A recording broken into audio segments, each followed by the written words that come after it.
வணக்கம். சரி, நேரடியா விஷயத்துக்குள்ள போயிடலாம். தென் தமிழகத்துல ரொம்பவே பிரபலமான, ஆனா நிறைய பேருக்கு அதோட முழு பின்னணியும் தெரியாத ஒரு தெய்வத்தோட இருண்ட, அதே சமயம் ரொம்பவே சுவாரஸ்யமான வரலாற்றை தான் இன்னைக்கு நாம அலச போறோம். துரோகம், பழிவாங்கும் வெறி, கடைசியா அதுவே எப்படி ஒரு தெய்வமா மாறுச்சுங்கிற அந்த பயணம் இது. இப்போ உங்களுக்கு ஒரு சின்ன சந்தேகம் வரலாம். பார்க்கவே அவ்ளோ பயங்கரமா இருக்கிற ஒரு தெய்வத்துக்கிட்ட போய் மக்கள் ஏன் குழந்தை வரம் கேக்குறாங்க? இது ஒரு பெரிய முரண்பாடு இல்லையா? இசக்கியம்மன் சிலைகளை பாத்தீங்கன்னா பெரிய கோரை பற்கள் இருக்கும். கையில ஒரு குழந்தைய கடிச்சு குதற மாதிரி ரொம்பவே உக்கிரமான தோற்றத்துல இருப்பாங்க. ஆனா குழந்தை வரம் கேட்டு வணங்குற முக்கிய தெய்வமே இவங்கதான். இந்த முரண்பாட்டுக்கு பின்னாடி பல நூற்றாண்டுகளுக்கு முன்னாடி நடந்த ஒரு பெரிய துரோகம் ஒளிஞ்சிருக்கு. முதல்ல ஒரு கொடூரமான துரோகத்தின் கதை. நாம் அப்படியே கொஞ்சம் பின்னோக்கி பழங்கால பூம்புகாலுக்கு போவோம். அங்க சோமநாதன், அவனோட மனைவி நீலி அப்படின்னு ஒரு தம்பதி இருந்தாங்க. ரொம்பவே அன்பான திருமண வாழ்க்கை தான். ஆனா சோமநாதனுக்கு ஏற்பட்ட ஒரு கள்ளத் தொடர்பால எல்லாமே தலைகீழா மாறிடுச்சு. வேறொரு பொண்ணுக்காக சோமநாதன் தன் சொந்த மனைவியான நீலியோட நகைகளையே திருடுனது மட்டும் இல்லாம அவளை ரொம்ப நயவஞ்சகமா காட்டுக்கு கூட்டிட்டு போய் அங்கிருந்து ஒரு கிணத்துல ஈவிரக்கமே இல்லாம எட்டி தள்ளி கொன்னுட்டான். எந்த தப்புமே பண்ணாத ஒரு அப்பாவி பொண்ணோட அநியாயமான மரணம் அது.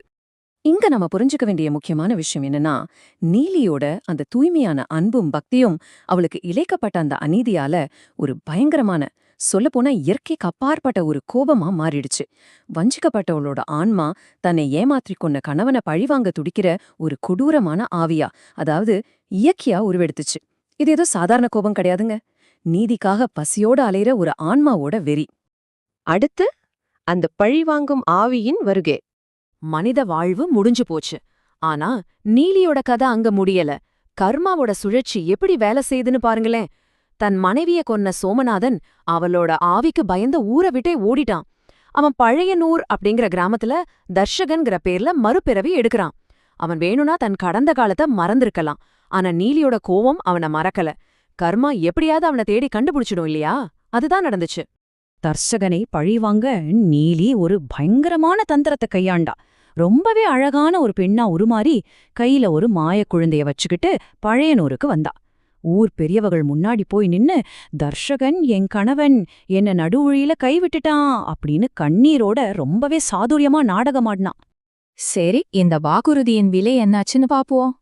அங்கு பஞ்சாயத்து பண்ண வந்த அந்த பழையனூர் 70 பெரியவர்களுக்கும் தாங்க யார்கிட்ட பேசிட்டு இருக்கோன்னு கொஞ்சம் கூட தெரியல. தர்ஷகனுக்கு அவ ஒரு பேய்னு தெரிஞ்சு எவ்வளவோ கெஞ்சி பார்த்தான், கதர்னான். ஆனா அந்த மாய குழந்தையோட முகத்தையும் நீலியோட கண்ணீரையும் பார்த்த அந்த பெரியவர்கள் தர்ஷகன் கிட்ட ஒரு விபரீதமான வாக்குறுதியை கொடுத்தாங்க.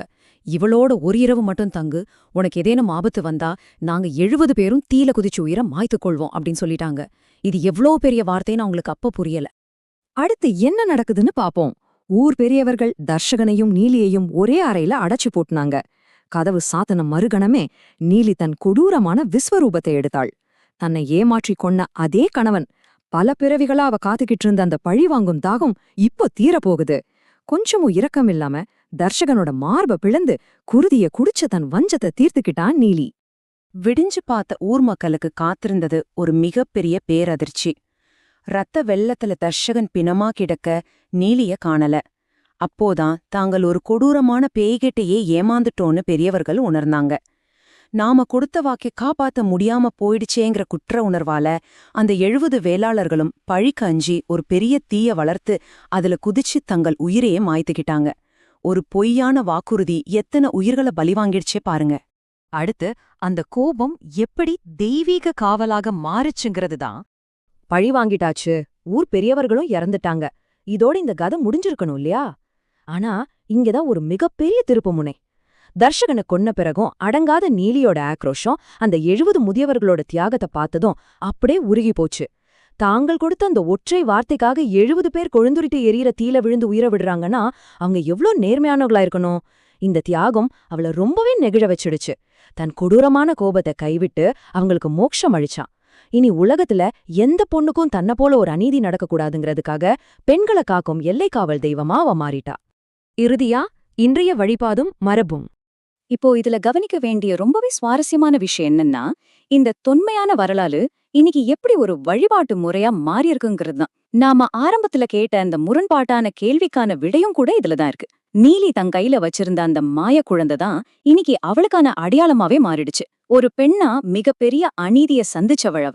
அதனால குழந்தை இல்லாத தாய்மார்களோட வலி அவளால முழுமையா புரிஞ்சுக்க முடியும்னு மக்கள் ரொம்ப ஆழமா நம்புறாங்க. அதனாலதான் அவ்ளோ உக்கிரமா இருக்கிற ஒரு தெய்வத்தின் முன்னாடி மக்கள் அத்தனை நம்பிக்கையோட மரத்துல தொட்டில் கட்டி பிரார்த்தனை செய்றாங்க. தென் மாவட்டங்கள்ல இன்னைக்கும் பங்குனி ஆடி மாதங்கள்ல கொடை விழா எடுத்து இந்த வரலாற்ற வில்லு பாட்டு மூலமா பாடி பரவசப்படுறாங்க.